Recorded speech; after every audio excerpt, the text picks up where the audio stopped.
You might be asking yourself, why is Susan sitting on the floor? Well, it's because today we're going to make a rug, a miniature rug.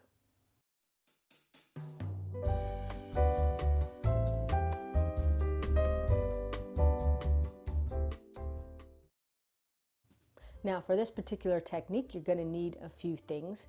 You are going to need a metal clip, a safety pin, 3 wooden clothespins, a wooden block of some kind, or you could use a piece of cardboard as well, and a bit of strong tape like duct tape. Now, the first thing you want to do is take your 3 embroidery threads that you're using to make your rug and wrap them around the wooden clothespins. You could use the clip end of the clothespin to hold the threads to keep the bobbin from unwinding. And then you want to take your 3 threads, you want to knot them together just simply, and then put a metal safety pin just through the top, just to anchor those threads. Now, you might have seen people braiding those 3 threads together by taking that safety pin and attaching it to like a pillow or part of a couch or even the leg of your own pants in the friendship bracelet sort of way, and then just picking up one strand and putting it over the other. It's a slow way to braid, but I've actually since come up with a way that, for me anyways, is faster, and hopefully it will be helpful for you as well. It might look a little weird, but bear with me. Now, the beginning of this braiding process looks like any other braiding process, so, one over the other. And we're going to just braid in a pretty average way until we're down off the edge of the table and can wrap the wooden block around the braid. You'll see what I mean here. Now, once you have a nice length of braided off the edge of the table, take your wooden block or your cardboard, whatever you're using, and just wrap it once around. Now, this is going to help us, adjust that a bit. This is going to help us anchor our string, but also will help us wind up the length as we braid, because we're going to be braiding a really, really long length. Now, this is where things really start to get interesting. So you want to allow yourself a little bit of length for braiding by unclipping just the string and just letting out a little bit of length and reclipping it. See, and then that'll hold it from unwinding any further than that. And you want to do that with all 3 colors. Make them about the same length as each other, but you can experiment with whether you want them at different lengths. It might be more helpful for your style of braiding. And so now you're going to allow the weight of these to help keep the strings from getting too tangled up. And we're going to just braid. Now, I have a strange style of braiding where I use these fingers to pass the string along. This may not be the method of braiding that you use. It was the way that I was taught by my mother. So it actually makes me quite a speedy braider. But take your time, it's not a race, and no matter how fast you braid in this method, it is just easier than trying to braid on a flat table, a flat surface like your couch or your leg or whatever, that first method, because the weight of the clothespins helps gravity work in your favor. So once you have another length of this braided, and you'll get to know about how much length is comfortable for you, you can take that length and wrap it around the wooden block again. And now it's short again for you to do the same thing. You just continue to let out length and braid and wrap, and let out length and braid and wrap. There's a bit of a knack to it, but you start to get into a bit of a groove. Now, if you have to pause for any reason, you want to go get some more coffee, or somebody comes to the door, you got to answer your phone, you got to let your dogs out to pee. This is where this metal clip really comes in handy. So make sure it's pressed, not in a gap here, but make sure it's clipped right where it's pressing hard. And then you can let just the whole thing just sit, and then you can go and do whatever you need to do, and then come back later and pick up where you left off. Just make sure you are still braiding in the same direction, that the braid hasn't, twisted around while you weren't looking. You're never going to run into an issue where they will tangle on each other. Now, the length, and if you get into a bit of a rhythm with your braiding, can help, but eventually you will run into an issue where they get tangled. Now, that one's really getting tangled. Now, don't freak out, just sit. They will untangle themselves, and you can figure out where to go from there. So eventually you'll get into a knack where you'll know how much length you can handle without getting them tangled on each other.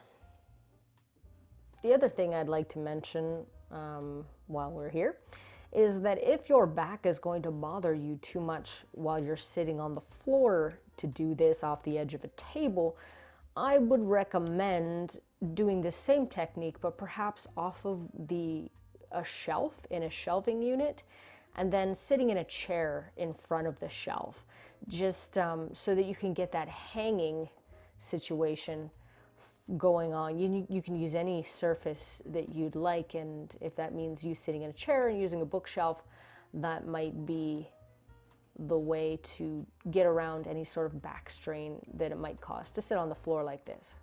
Now, the braiding of the rug is really actually the trickiest part of making a rug. So once you have that part done, you're well on your way to making a miniature rug.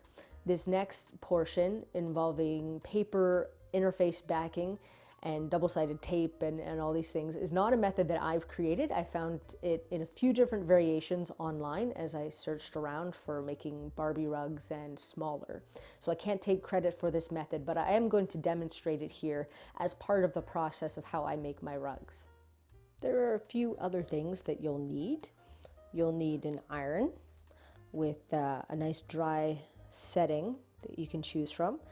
You'll need a clear board, either glass or a thicker plastic. This one I just got from Walmart. You'll need some iron-on transfer. This is Pellin Wonder Under iron-on paperback transfer. And then, of course, you'll need a pair of scissors as well. So looking back over this footage, I realized I had my microphone shut off, so now we do an awkward voiceover of what I'm doing. So I have my double-sided tape. And what I am doing is I am plastering double-sided tape all over our plastic see-through grid. Start with the centerpiece, and then you can just overlap pieces on either side until your board is filled with double-sided tape.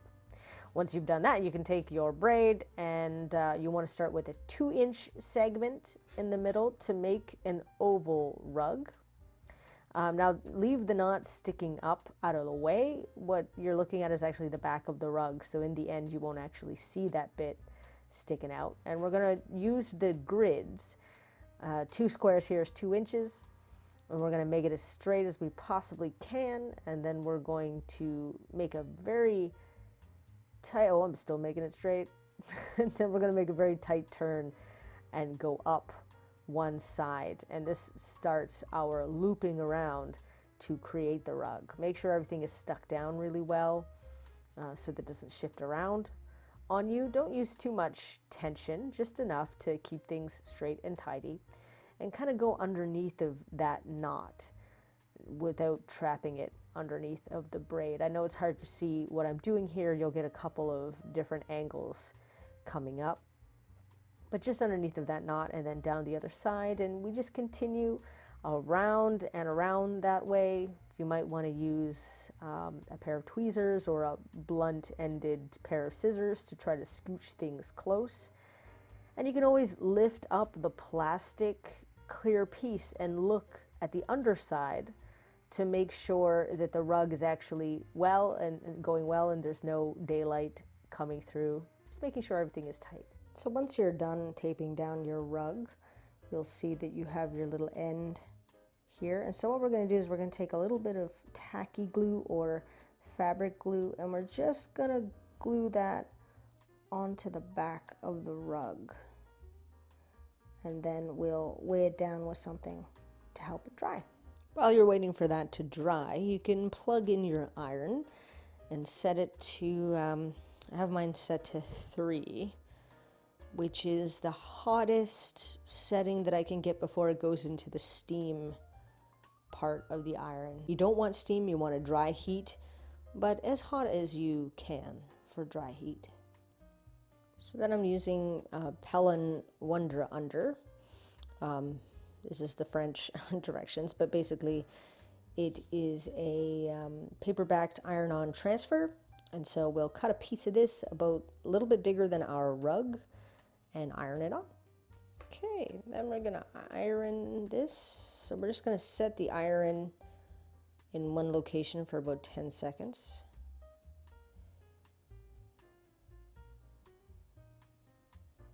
And then move it to another area for about 10 seconds.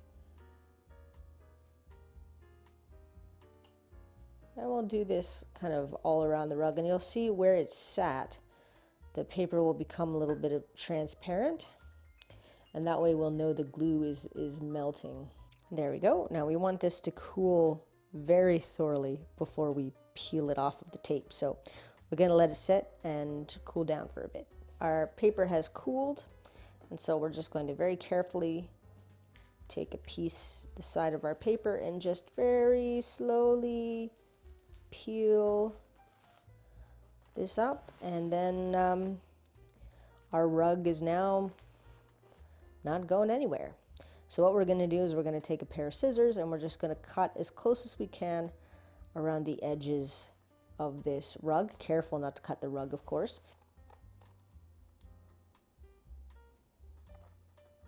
And there's the finished rug. You can bend it a little bit to try to get it to lay flat. You can go over it again with an iron.